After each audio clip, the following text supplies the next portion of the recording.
अहो काय मॅडम, काय तुमची मुंबई एकच नंबर, लय भारी. हा पण जरा धावते जास्त.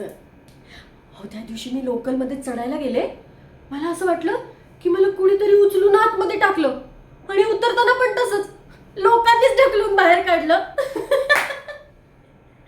अहो, आमच्या गावाकडे असलं काही नाही. आमच्या गावाकडे एक एसटी येते, बिचारी लोक शांततेत चढतात. पण इकडे इकडे पहिले मी पहिले मी पहिले मी, जसं काय आतमध्ये फुकटचं सोनच वाटतंय.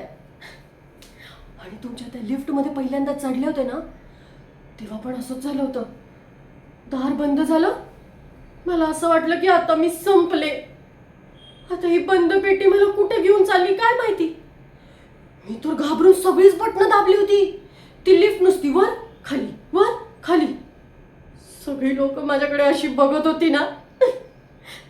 पण आता नाही, आता मी अशी एक्सपर्ट झाली आहे ना. हा पण मी सांगू का, या मुंबईत आल्यापासून एक फायदा मात्र नक्की झालाय.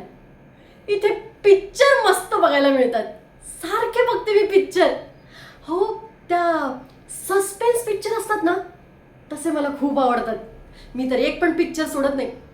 आज पण जाणार आहे नाईट शोला. तुम्ही येताय? चला चला, मज्जा येईल, या तुम्ही.